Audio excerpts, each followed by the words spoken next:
Hello, shalom, salom, and hola. Welcome to the Hot Jewish Podcast. I'm Michael, aka Hot Jewish Energy. You can find me on Instagram, TikTok, and Twitter at Hot Jewish Energy, at Hot Jewish Podcast, at Michael T. Valdes with an S at the end. Welcome to the episode.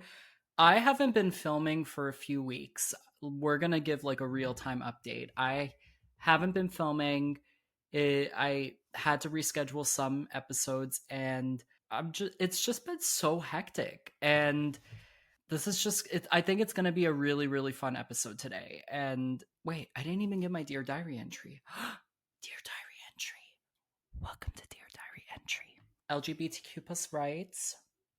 We're going to give a little bit of life update. You guys are probably watching this in season 2. I'm in the middle of filming all the episodes right now, so set list is going to come out soon, but this episode is definitely going to be in season 2. Hi, season 2. Welcome. I hope you love season 1, but Dear Diary entry today. Work was pretty exhausting. I was the only one there today. Some people had to call out. Totally understandable, but it was so crazy. And I'm here ready to divulge and film with our guest today, and I'm really, really excited. You guys might remember that I was telling you in the first episode of season 1 that I went out on a date with someone and it had gone well. Well, a month and a half into the whatever that thing was, guy ended up being a little bit cuckoo. So it's okay. I dodged a bullet, frankly, and I am very happy that I am okay. This guy is just cuckoo for Cocoa Puffs bananas. So glad that's over. It's Pride Month now. It's June. You guys are probably seeing this in 2024, but it's 2023 right now. It's June, and I had such a big lead time for all these episodes, so all the information's still going to be relevant when you guys see it. You guys are, I don't know when you're going to see it in 2024, but I went to a Hebrew event 2 weeks ago. That was pretty fun. We're going to skip right ahead. I mean, I don't really have anything else to say. I'm already 4 minutes in, but we're just going to cut to the chase and get to our guest today. He is an icon. Maybe I started following him. I have no idea. Who cares even? He's a great account. His name is Sephardic Soul. Really, really great person. He gets into a lot of nitty gritty about history and antique and culture, which is really, really cool. And I rarely see that on my feed on Instagram, and I think he just brings so much representation that we need. I'm gonna say it out. I'm gonna say it frankly. I think that the Jewish space is very, very much Ashkenazi, and I don't feel that we're getting a lot of Sephardic representation. I don't feel like we're getting POC Jews of color. I don't think we're getting enough of that, and he is bringing it in. He is bringing that Sephardic hence soul to Instagram, which I really love. But we're just going to get right into it after this very, very short break. You are watching the Hot Jewish Podcast with special guest Sephardic Soul.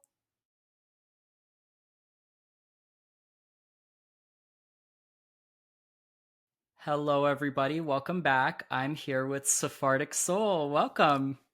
Thank you. Glad to be here.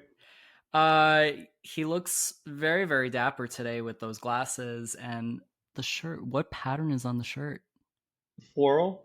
I love a good floral pattern, and he's got his Magen David, as always, so handsome.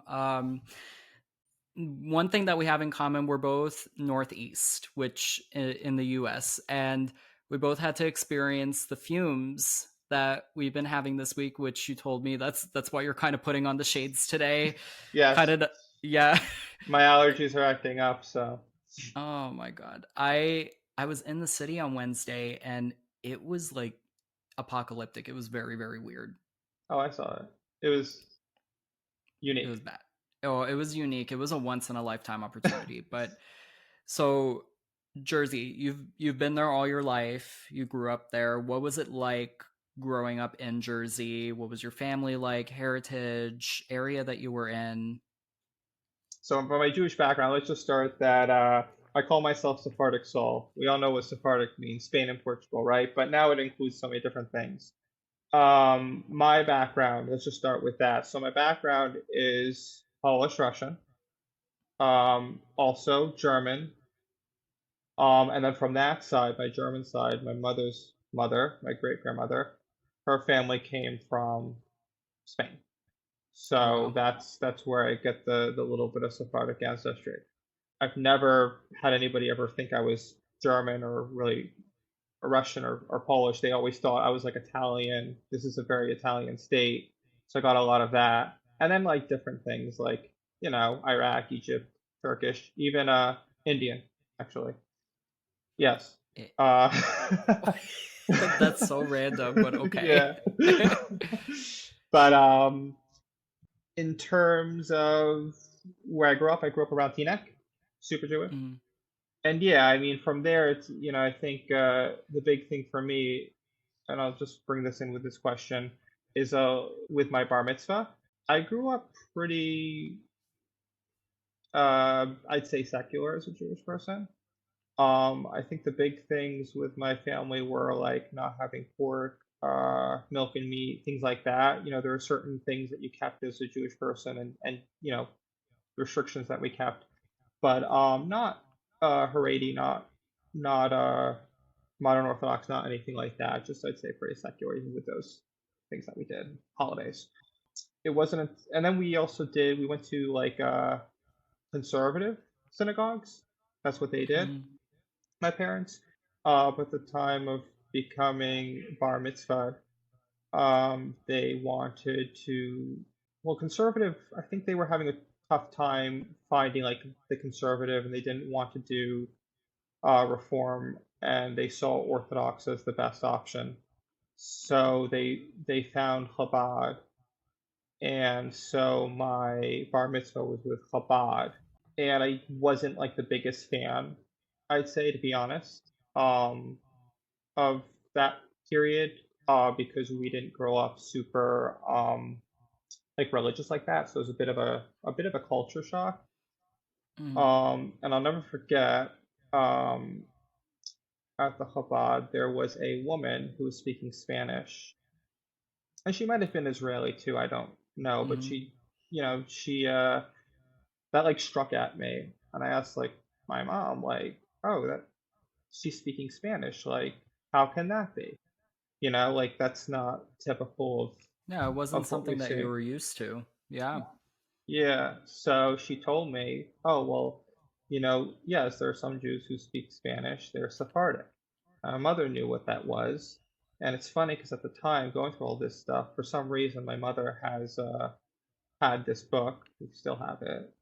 It's about Spinoza. It's written by Rebecca Goldstein, something she was reading to know more about Sephardic Judaism. So it's just kind of interesting. So at that time, that's how I found out a little bit of what Sephardic Judaism is. I was very young, so I mean, young kids, like, what do they care about Judaism? I teach kids, and Mm. it doesn't matter as much when you're that age until you're older. But that was my first exposure to it when I told her, "Oh, really? That I'm Sephardic." So that's kind of how it started for me. You mentioned that your family kind of immersed themselves more into the Lubavitch Chabad scene and started going. What then, since it was such a cultural shock for you, what then made you want to study at an Orthodox yeshiva in Israel? Because Uh, that's such a big move from being secular, maybe just doing major holidays and keeping those things that you said that you kept. What made you want to make that big life change? when I was in high school, I had a lot of friends who were interested in like politics, and a lot of them wanted to become lawyers or study political science in college. So I was being exposed to what they were into, and then that just trickled down onto me. I started wanting to read the Western classics, I'd say it that way. And that to explain that, it was, what were the ideas that were popular at the time or were being discussed. You had Nietzsche, Rousseau, Locke, you had Karl Marx. Not that I'd call myself a Marxist by any means, but for some reason, my dad had those books. He went to Columbia, so he, in this, way back in like the 60s. So I guess this was what he was studying, and then because he had those books, I had access to them. Hmm. So from that, I'm looking at Marx because he was popular, and I'm like, well, if I want to understand this book, like I probably have to know what influenced him. Mind you, I had no intentions of really going into learning about Judaism at the time. I was disinterested because I just didn't vibe much with Chabad, if that makes sense. And I don't know if I was giving too much of a shallow explanation, but I feel like amongst a Jewish audience, people would kind of get that. Yeah. Yeah. You're, however, whatever experience you had, it's a valid experience. I mean, obviously, there's some people who have had, like, I mean, can go into my own Orthodox life and Julia Hart and how she's very much anti Muncie, very much like she does not like what happened when she was there. But yeah, you're entitled to your opinion and how you feel. It's your experience. So from there, having the books, looking at basically the Penguin edition had a bibliography of what he was reading. So I figured, okay, well, let's do that. Let's see what he was reading, and I'll start from there. And that started all the way back from Plato because he was influenced by the Mhm. Republic. I just got a hold of the books.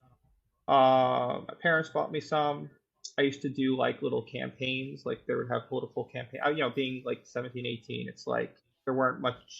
You had to kind of get what you could get. At that age, there weren't much options. So I did whatever I could do to get some money, and I used that money to buy some books. By 2013, I had accumulated quite a bit, and I was volunteering at a hospital at the time, and I met an Orthodox priest, Turkish, and it was interesting because he had cancer. He was going through a very difficult time, and I was just volunteering at the time to meet with seniors. But he was a pretty strong person. And I found out through talking with him that he was a Turkish Orthodox priest, and he was asking me if I believed in God, and I told him it was an atheist, but like I don't know, I don't really think much about this. But like personally at the time, I would tell you that I like Plato a lot, so I maybe a Platonist, like whatever Plato believed. But then he asked me, okay, well, what's the religion of your parents? And that's an old school kind of question. I don't think today people would think that way because we're very individualistic. But he's an older generation, so he was asking that. And I told him they were Jewish, and he said, "Good, stay Jewish." And then he gave me a blessing. And I felt kind of strange because I was buying like Western classic books. I wasn't too much interested in Judaism, like I told you. I only had four Jewish books. I had Josephus, Philo of Alexandria, the Tanakh, bilingual, and who was the other? Spinoza. The last book I purchased because I figured I had like a good set. The last one I was a new release of a bilingual Latin English of St. Thomas Aquinas. So it's kind of like in an awkward spot. It's like, well, I spent like a good amount of money on this great set, but I don't have a lot of Jewish books, and he's telling me to be Jewish. But I guess it's kind of like important. I swear to God, like the next day, 2 days later, my mom gave me a check because I got a refund from something. It's like $300, and that was enough to start buying some Jewish books. And then I can go into like my whole journey of buying Jewish books. I find it interesting, but I'm not going to talk about it because as you see, I'm going to a whole tangent about books because I love books, and my Instagram, all I'm doing is talking about books. But anyways, so I bought some Jewish books, and then that's kind of how that started with being able to collect books, Jewish books, and then reading them and learning them. Fast forward to 2017, I have a little bit of interest, or should I say more of an interest in Judaism, but not involved with much going on with like the Jewish world. And I was at a point where it's like, well, I'm getting older. I want to do birthright. I graduated college, so I did birthright. I didn't go on the trip with much expectations of enjoying myself to say. I knew I'd enjoy it, but I knew I wouldn't enjoy like the country because it was a guided tour. So I was appreciative of the fact that this would allow me to go to Israel for free and get the opportunity to do that. And then on that trip, I planned I'd be back somehow. I didn't know what exactly I would do, but I knew I'd be back and then just explore it the way I'd like to explore it. because of that, coming back from Birthright, I wanted to get more involved in Jewish things. I did Russian American Jewish Experience, awesome organization.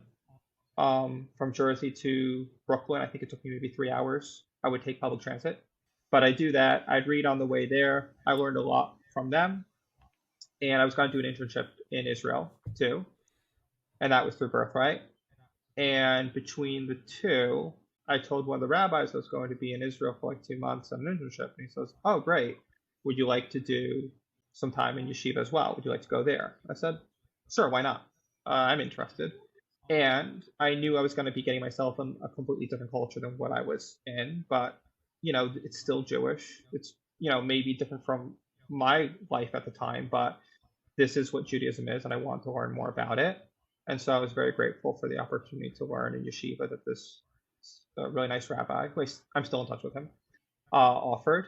And I said, okay, after my 2 months in Tel Aviv, I'll go live in an ultra Orthodox community in Jerusalem and see what it is. What was that experience like for you when you ended up going to Israel after Birthright finished, after you went into the yeshiva? You had mentioned, I remember reading in your bio that you got involved with the Haredi community even more, and that what was that experience like for you, kind of like from start to finish? I think to start with, I'm trying to frame it a certain way because I talk to a lot of different types of people and a lot of folks, and for good reason. There's an enigma around the Haredi community, and it's Mm-hmm. like in the Jewish world, it's very divided. Very, and we see this with the political situation, and there's reasons why on both sides. So it really comes to like, well, how do you go from one end and then join the other? And that's just basically what I was feeling. It's like I'm feeling like, well, how what's gonna, like I remember when my time in Tel Aviv ended and it was time to move to Jerusalem. I'm like, wait a second, it's hitting me. I'm actually going to be living from free Tel Aviv, right, to Orthodox Jerusalem, like the Orthodox part, not like Jaffa Street, Ben Yehuda, the Shuk. This is, a couple blocks from Mea Shearim. When doing this, I just had like two things that I felt were on my side to assimilate to the culture and be comfortable, which was A, when I came to Israel to begin with, I didn't come in with like any type of political predisposition. I mean, I knew myself and I knew my views, but I'm not living in America anymore. I'm living in a different country with different cultures, different people, different ideas. And if I come in with my own predisposed views, disrespectful to Israel and the people living there, and I won't get to know who they are and find people to be friends with. And that's important. I think when living for a year in another country is respecting it and fitting in. So you don't fit in if you're pushing your beliefs on other people. So I was sort of somebody who came in to receive other people's ideas and learn. It was an educational period for me. The other thing too is Mm-hmm. I came into the country with a lot of books. Tel Aviv doesn't really matter so much knowing about Judaism or having books and things like that. That's not something that they really care about living there. It's a freer area and more metropolitan. But when you're going to Jerusalem, this is the people of the book. Muhammad says it, Jesus refers to it, and of course the Haredi are all about reading books. That's what they do. They don't even, they don't have time to go into the army. They got to read and learn new things. They got to find a new novelty in the Talmud, right? Obviously, that's just a short, brief thing. There's more to it, but you know what I'm trying to say. So when I came to Jerusalem, I had a lot of books with me, philosophical books, but also like Jewish books, the hardcore ones that they knew, like Yehuda Halevi, Ibn Pakuda.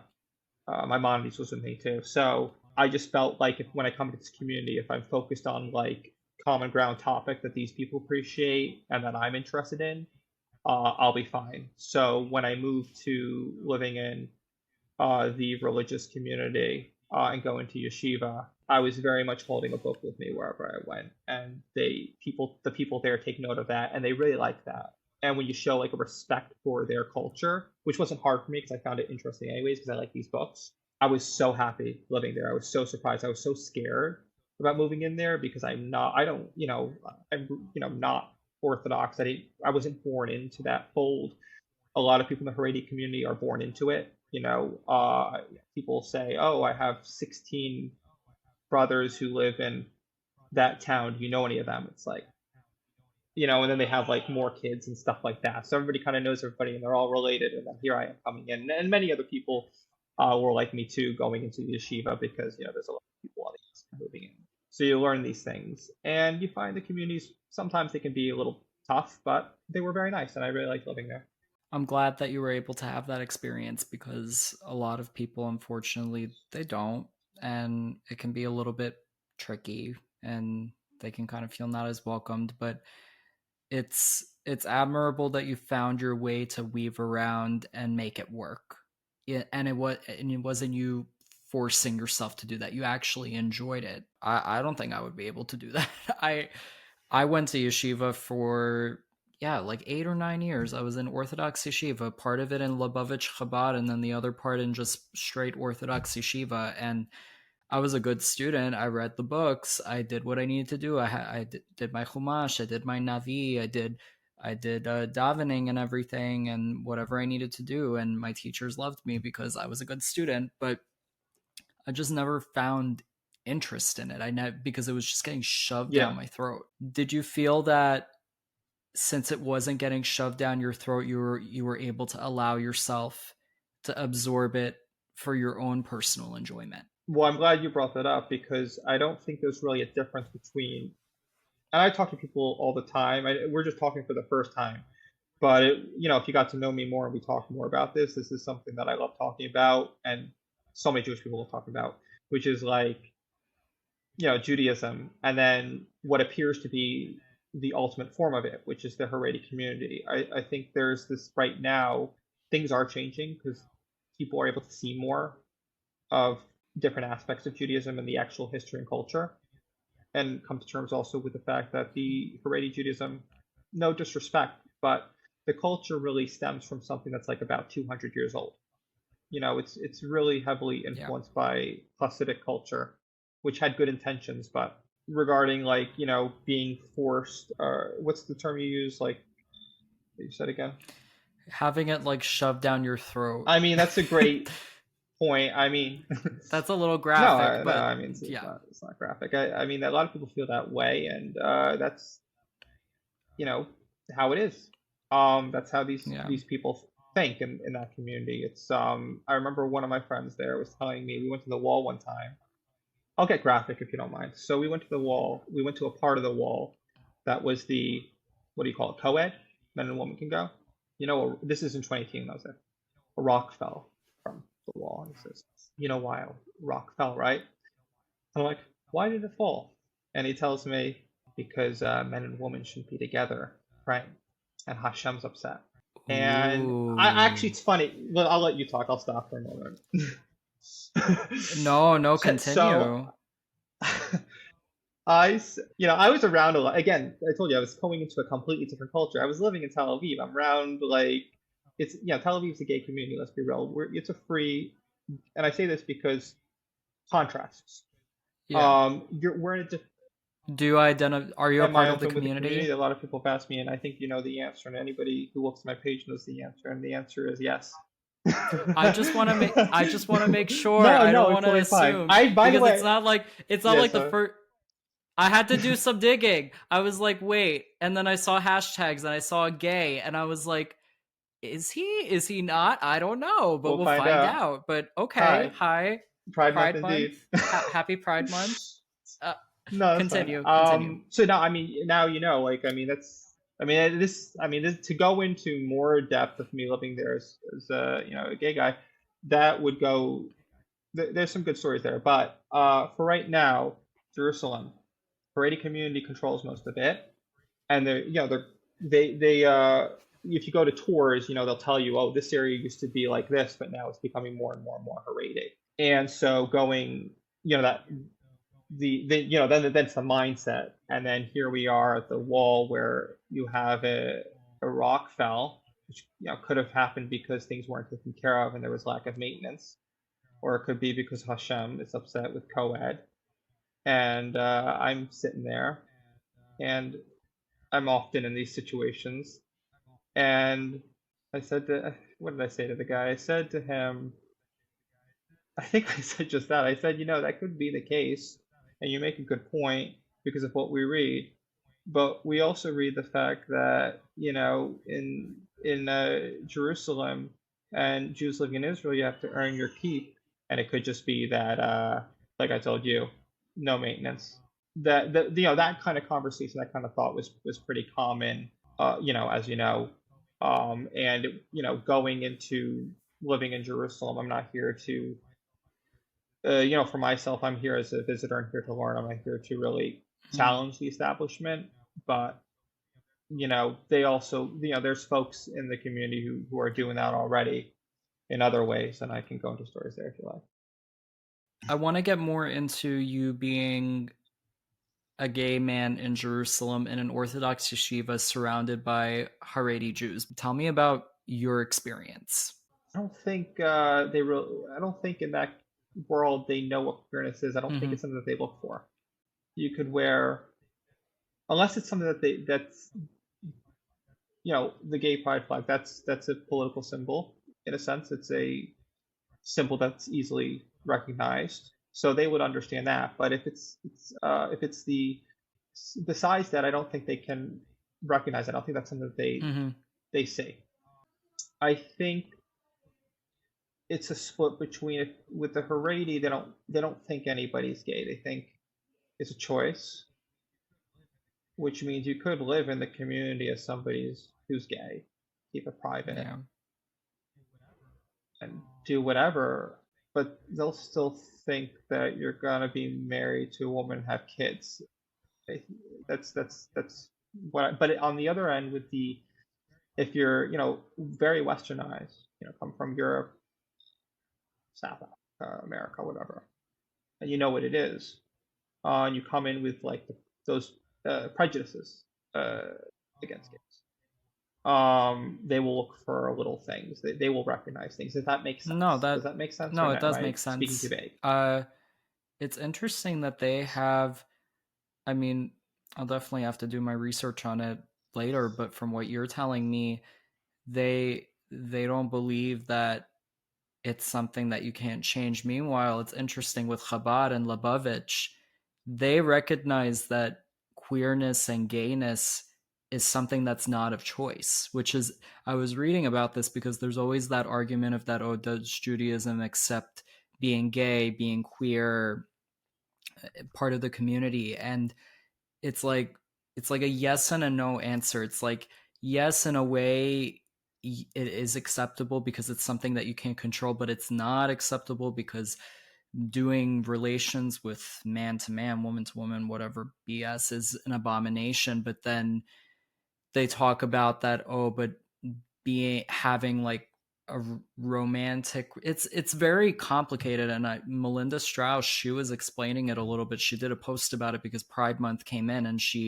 I'm sure she got so many questions of like, oh, what's your opinion on this, yada yada yada. And she finally was like, Hmm. she said, I personally support it, but there are Jews that don't. But there's also debate on interpretation of the Torah and all the scriptures and everything. And I don't know. I just find it very, very fascinating. And one thing that the Lubavitch they said was that, oh, this is God's test, but we're not going to judge you. You shouldn't be judgmental of people who that's who they are, but that you should focus on the things that they can change, the things that they can control, which is Hmm. doing mitzvot, davening, keeping kosher, keeping the holidays, keeping Shabbat. Like, those are things that you can control. You can't control if you're gay or not, or if you're transgender or non-binary or lesbian or bi or whatever else in the community. But that's the one thing that I really liked. And it's interesting that the Haredi, they're a little bit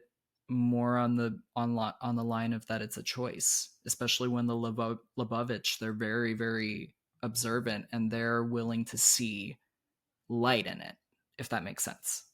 No, that makes sense. Well, Chabad does outreach. They'll reach Anyone. out to Yeah. Jewish people. Haredi, when you have groups, Satmar, who cook very well. I've been to the houses. The food was delicious. I had to be careful. I didn't want to offend anybody because I want to come back to their houses to eat. Actually, it's funny. I have a story where I was at their house, but I'll save that. But anyways, they're not interested so much with outreach. They're not interested in like really knowing anything outside of Yeah. what they do. Maybe business, but if they're business people. But the community really valued the book. I mean, it valued living a lifestyle of tradition, how their Mm. families have done it. I'm thinking 200 years. I'm thinking the more modern Hasidic. When I say modern, 200 years ago, how modern is that? I mean, the Alter Rebbe, and they're Hasidic. The Alter Rebbe of Chabad, he, when Napoleon was coming, and there's a choice to support him or stay with the Tsar, he said, stay with the Tsar, because we'll be in our own community, we won't assimilate. And that's just a general Haredi viewpoint. It's like, let's not assimilate. Now it's changing because Chabad, it's thriving because they And they're reach out to people. assimilating in a way. And, in a way, and it's a reaction to the Holocaust. I mean, you have two reactions. You have a reaction of you lose 6 million people, and then you lose more because they just decided to drop the whole thing together. I mean, who can blame them? Something like that happens. Who wants to continue believing in certain things and keeping a tradition, right? And so the choice is you either outreach, like Chabad did, like the Rebbe did, or you just focus on your family. Yeah.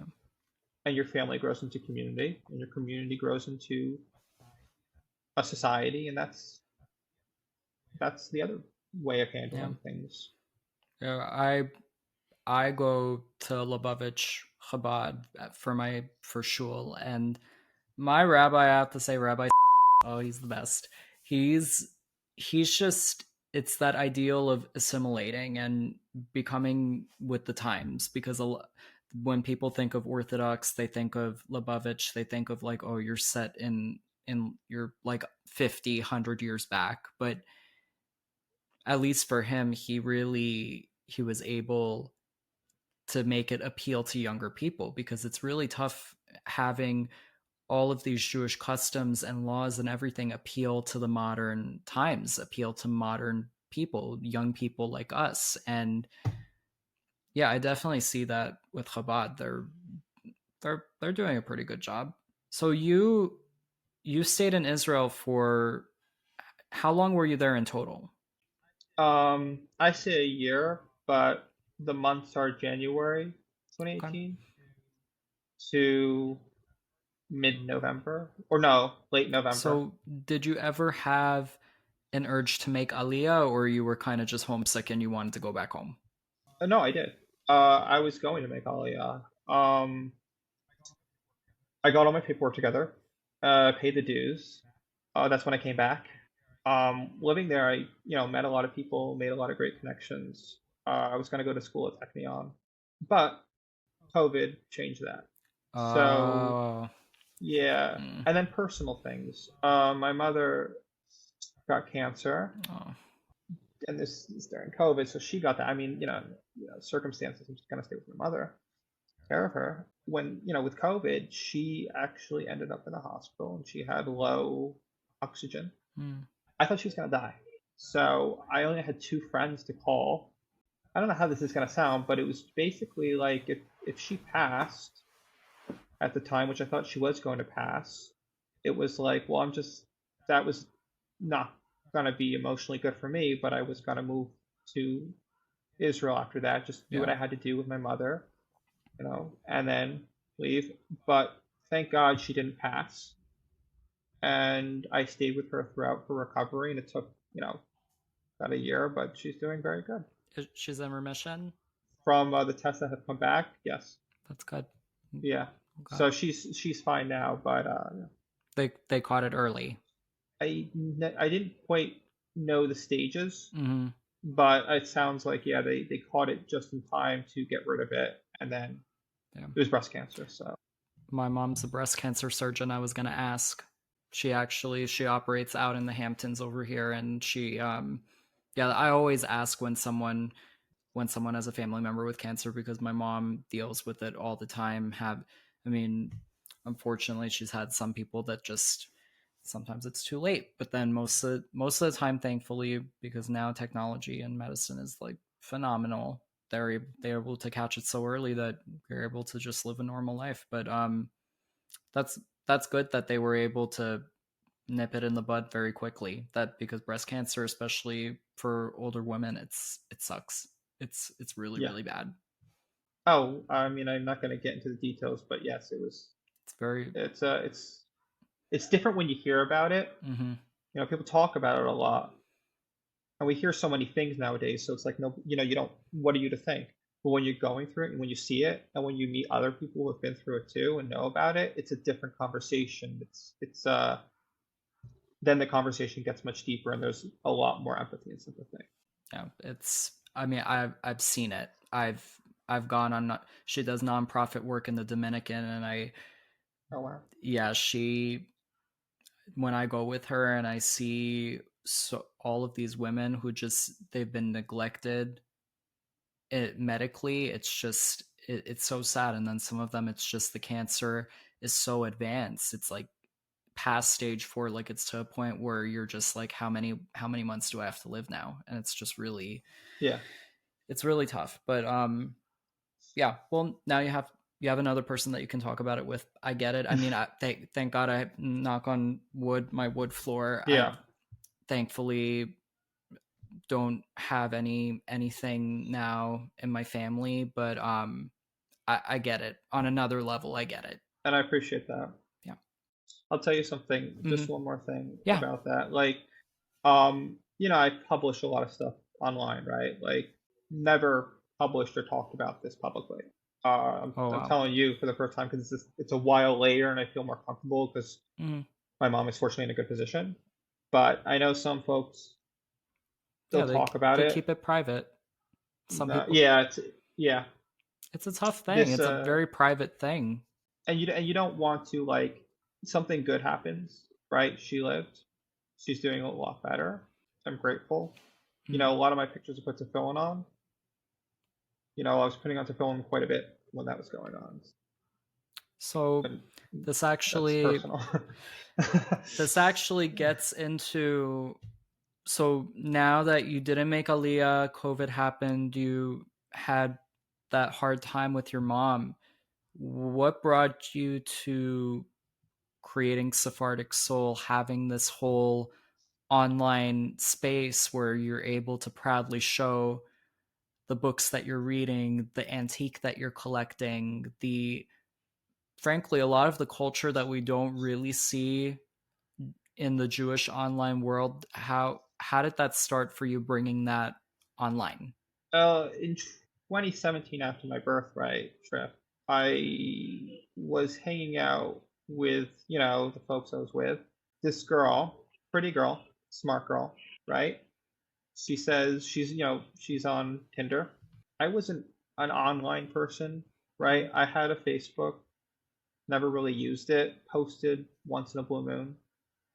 Didn't have Instagram, just didn't see the point.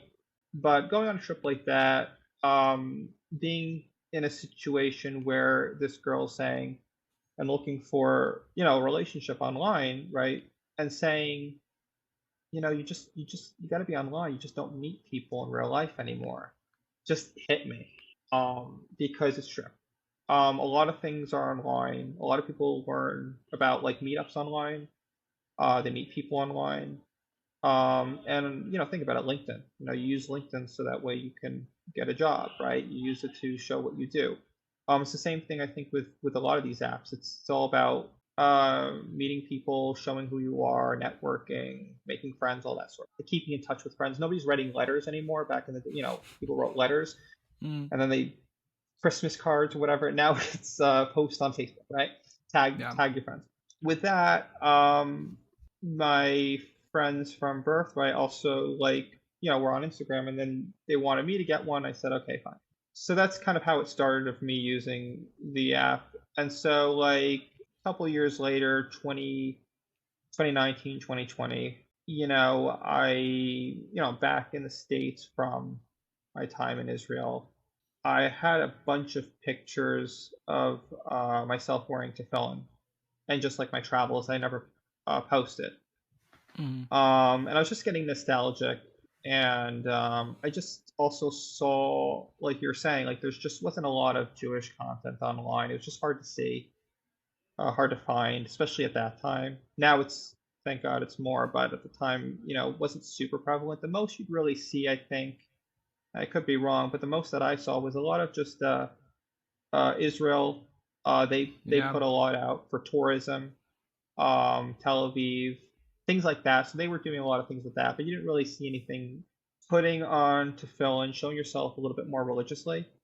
And I think I'm making it clear I'm not like the most religious person in the world. I'm not the most religious Jew, but I like certain things, and I like Judaism and have Jewish values, and I'm wearing tefillin, and I liked my pictures. I didn't publish them, and I was concerned, like, what would, even just like talking to people in passing who were just like regular Jewish folks, secular, not super into Judaism. It's like tefillin was just such a foreign, strange, weird thing. I just decided to publish it anyways because I liked it. It made me feel good. I liked, my time in Jerusalem. I liked, my fellow yeshiva mates. They put together me being able to get that precious pair to fill in. I have a very good pair to fill in that they got for it's me. It's not what I'm saying, it's not my own. I didn't buy it. I was actually gifted it. I got it, interesting enough, from Rabbi Mizrahi. Maybe you've heard of him. No, No. Rabbi Mizrahi. Yeah, he came to my yeshiva. He gave it to me. He's not the most gay friendly rabbi. Uh, Anyways, that's another story. But anyways, but he gave it to me, and my friend says, if I'm getting you this Cephalon, which is Kabbalah level, it's black on black, you better, you got to wear this every day, because we're doing this for you. So I said yes. So the pictures that I had before sewing him, that I was actually putting Cephalon on. So with all mm. these pictures and some time later and some thoughts, that I'm sharing with you, and I don't know how clear they are. I didn't. I'm trying to present this as clear as I can and make it Mm. interesting, relatable. But anyway, so yeah, so I started publishing them, and yeah, so I got a little bit of a kickback from it, in some sense when I first started doing it, because it just wasn't there. Nobody knew what it was. It just wasn't something you really did.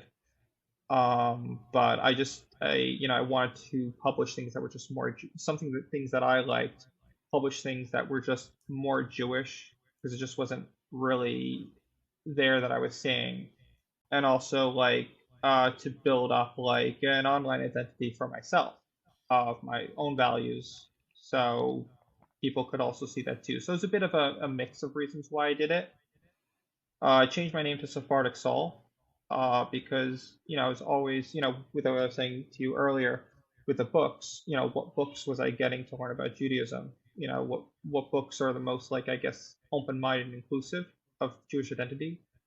I wasn't getting, rabbis who were writing in the 1800s, right? I was getting rabbis who were writing in the 800s, 900s, 1000s. They were living in metropolitan societies. A lot of these rabbis living in Spain, Portugal, or Iraq were living amongst other cultures. They had a perspective where they were Mm. exposed to different things. They weren't opposed to it, right? If I'm being clear.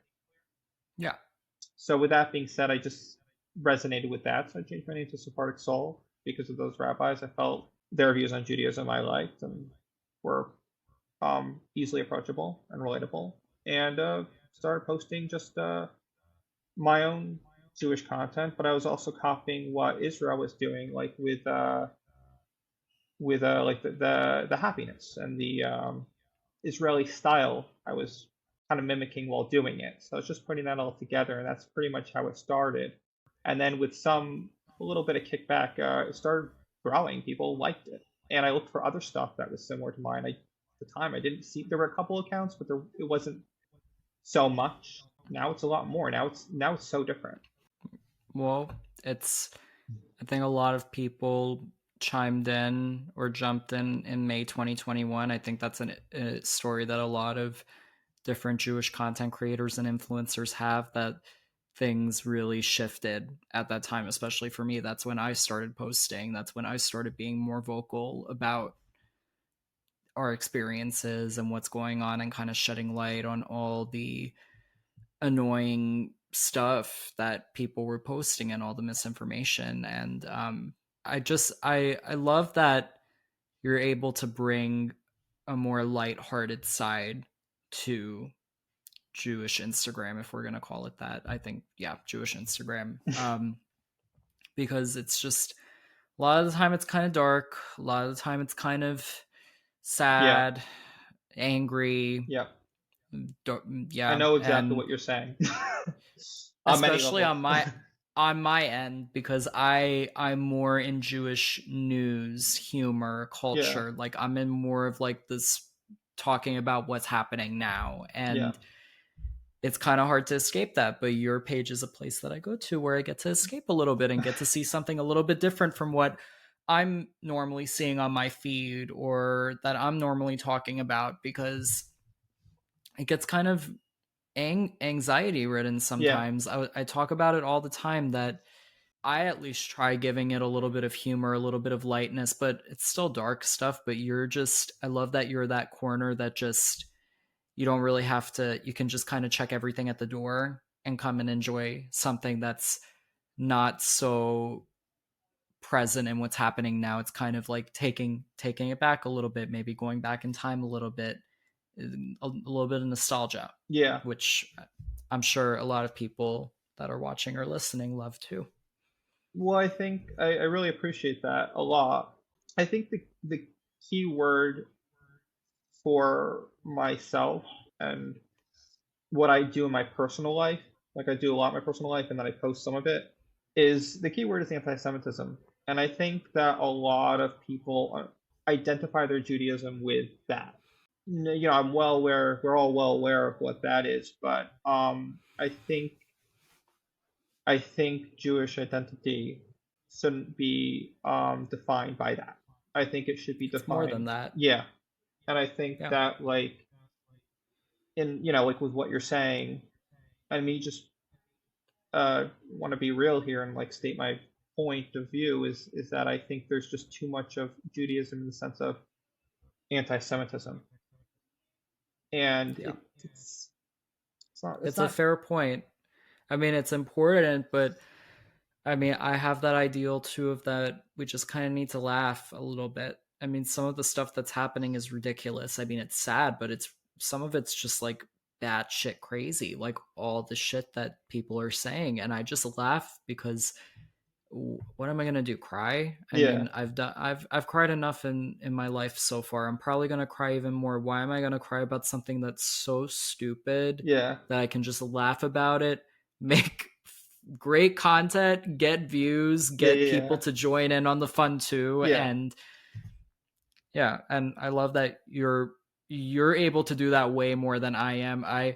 I'm trying to find my footing recently. It's been kind of tough. I'm trying to make it a lot more lighthearted because it's kind of been really dark recently, and I'm really trying to veer away from that because it's just getting too much for my own mental sake. I gotta tell you, I gotta interrupt you there because with your account, I look at your stuff all the time. You're like definitely up there of what I look at, and like there's just stuff you say that I just die at, like the anti-zucchinis. Like we were at the intro for the anti-zucchinis. I'm like dying at that. I thought that was just because that's like, why even say what it is? Like it's such nonsense. Those people who has the time of day to go in and just come out so bitter to just wave flags, to just hate people. It's like settle down. Like you're just an anti-zucchini. Like that I love. And then there's other things that you post too that I just like because it's not conventional. It's just you being you. It just like, as I think for a lot of Jewish people who looking at content, they want to see other perspectives so they don't feel like crazy, like their views are wrong or they don't know what to think. Like a lot of the stuff that you've published, I just thought was like really smart and just like very anti-conventional, and just let people be more comfortable with like who they are as Jewish people and what they think. And I'll say this, I remember you posted some stuff about the prime ministers, and you posted something about when I was thirsting over. Can I please? When I was thirsting over Bibi and Oh Can I my tell you a funny gosh. story? So when I went Yeah. to Tel Aviv way back when I went there, so it's funny. There's two sides of me. There's some side where I'm very open, and other sides where I'm not. Situations matter. And so when I was in Tel Aviv, people knew I was gay, and I remember when they showed a picture of him, like that's BB. He got less hot. I mean, all politics aside, Right, we're right, nonpartisan right, here. right. We're nonpartisan, Yeah, but people take it too seriously. Yar It can't be taken too seriously. This stuff, it really can't be taken too seriously at all. and Yar, oh my, he was a model. Yeah. He was a whole Oh ass yeah. model, and but BB, Yeah. Oh no. Listen. How do you think he got elected? How do you think these people get into office? It's like, look, looks matter. Really.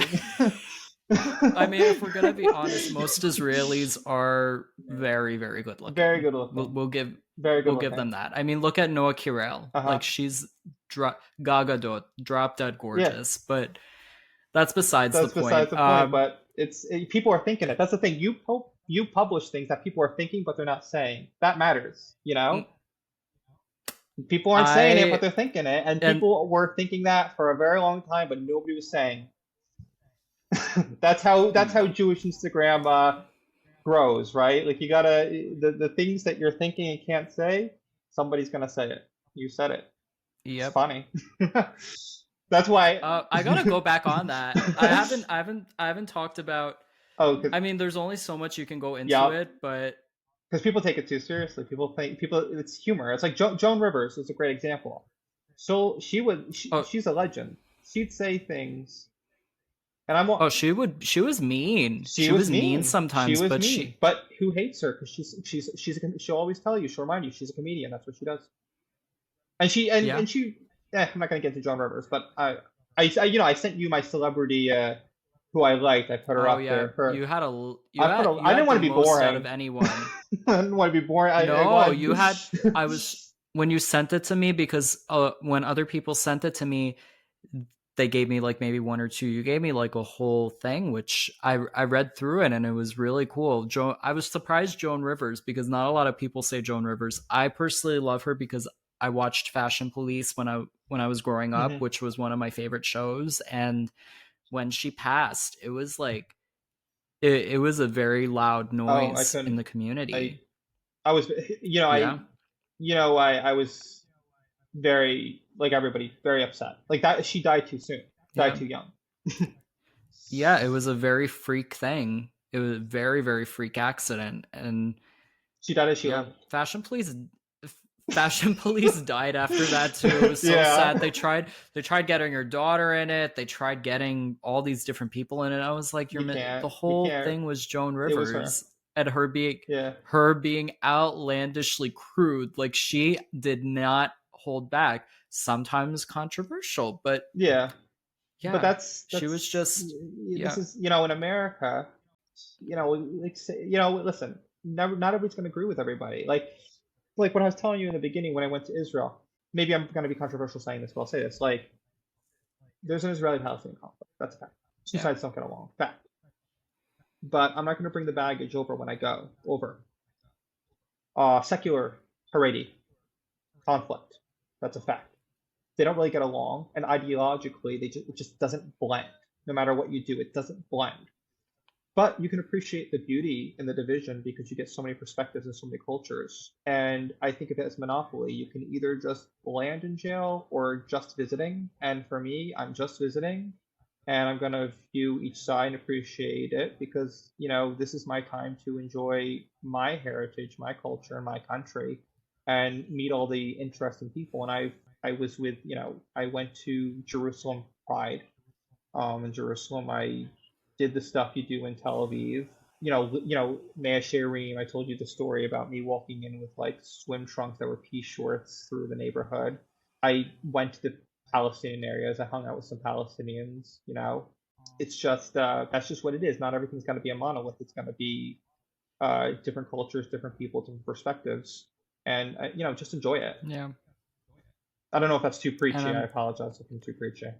no, I'm gonna say I'm definitely gonna take that with me when I go at the end of the month Yeah. because I'm going to be there for 3 weeks, and I haven't been back since I've been more involved. So definitely going to take that with me. I think this is a great place to put a bow on Okay. it. I love that we were able to touch on what makes you you, because a lot of people don't really get all of this information online. That's the whole point of this podcast. I want it to be a lens that we get to see creators through that you don't get to see online. We're only seeing the beautiful photos in your tefillin and with your antiques and with your books, but we don't get to see what got you there. Yeah. And I think it's really cool how you got there. Thank you, Michael. But yeah, I'm happy that you were here. Thank you for your time. We should definitely do something, because you're in Jersey, you're close enough. But where can everyone find you? I'm always hiking somewhere in North Jersey. I go to this. I'll tell you this. I go to Englewood. I'm so stupid. I go to Englewood, right? There's a little park, and they have like toads, and I like to poke them with a stick. I'm so stupid, right? I'm sorry. You'll find them there. You could also find him at Sephardic Soul. He does bar mitzvah class, bar and bot, or just bar. What? Oh yeah, bar no, I do bot, both. I do both. Okay, bar bat mitzvah teachings. If you're a parent watching and you're looking for your kid to get training in the northern New Jersey or tri-state area, Sephardic Soul does that. They can find you online at Sephardic Soul, anywhere else, or just on Instagram. Yeah, by the way, with the thing with the poking frogs part, maybe that's a little too stupid. I shouldn't have said that. I'm sorry. I didn't know we were ending at that point. No, it's we're getting to know who you are. You're a human being. You're a person. People forget that with the profile online. Yeah, I try not to take my account too seriously, to be honest with you. I try to, because religion, everybody's so holy. It's like, yeah. Oh, you've seen my account. I don't really take it seriously anymore. I'm just posting random shit all the time. But that's it for this episode of the Hot Jewish Podcast. Thank you guys so much for watching and listening at home. You can find me at Hot Jewish Energy, at Hot Jewish Podcast, at Michael T. Valdes with an S at the end, and at Hot Jewish Short King. That is it. Thank you so much for watching. Love you all. Have a great day, night, wherever you are, and I'll catch you later. Bye, everybody. Thank you for watching. This is Hot Jewish Energy. If you like this episode, make sure to give it a thumbs up, subscribe, and share your favorite moment in the comments. If you're on any of the podcasting platforms, give us a 5-star rating and let us know your favorite part of the show. Thank you guys so much for watching, and I will see you in the next episode.